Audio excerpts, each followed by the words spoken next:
વડોદરામાં શિક્ષણ સમિતિની 12 જેટલી સ્કૂલો જર્જરિત હાલતમાં છે। શિક્ષણ સમિતિની 100માંથી 12 સ્કૂલ જર્જરિત છે।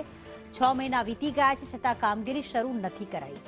52 કરોડના ખર્ચે 12 સ્કૂલનું નવીનીકરણ કરવાનું હતું। જગદીશચંદ્ર બોઝ શાળાનું વિશાળ સંકુલ ખંડેર હાલતમાં છે તો વાલી મંડળે શિક્ષણ સમિતિ સામે સવાલ ઉઠાવ્યા। શિક્ષણ સમિતિને વિદ્યાર્થીઓના હિતમાં રસ નથી, પીપીપી ધોરણે વેચવાનો કારસો લાગે છે તેવો વાલી મંડળે આક્ષેપ કર્યો।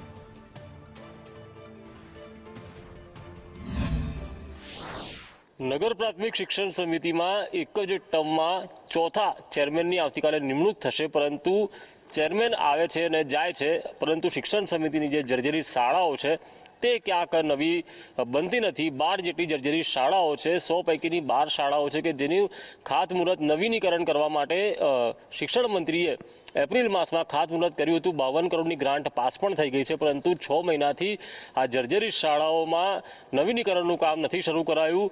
આ લોકોની આવડત જ નથી। આ લોકોમાં એટલી આવડત નથી કે આપણે જે સર સૈયદ ગાયકવાડ મહારાજે આપેલી આ જે પ્રિમાઇસીસ છે એને સારી રીતના કેવી રીતના ડેવલપ કરીએ।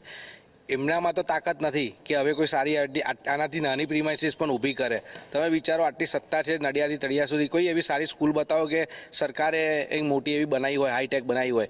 આ બધું ભારતીય જનતા પાર્ટીના નેતાઓ ફક્ત કાગળ પર જ બધું પાસ કરાવે છે। 52 કરોડ આ લોકો માટે તો કરોડોને બધું બોલાવું તો રમત વાત છે, પણ ગ્રાઉન્ડ લેવલ પર તમે જુઓ ને કે કામગીરી શું થઈ છે, કશું જ નહીં। આજે બાળકોને આજે તમે આ જ શાળા આટલી પ્રિમાઇસી આટલી સારી કરો, તમને આવવા જવાની તકલીફ હોય તો જે એન્ક્રોચમેન્ટ બહાર થયા હોય, ઇનલીગલ થયા હોય, એ બધું તોડાવડાવો તમે। અહીંયા મોટી શાળા બનશે, અહીંના સ્થાનિકોને તો લાભ મળશે જ મળશે, પણ એક સારું એવું પ્રિમાઇસીસ વપરાશમાં આવશે। હું તમને લખી રાખું છું, આ લોકો કશું નહીં કરે।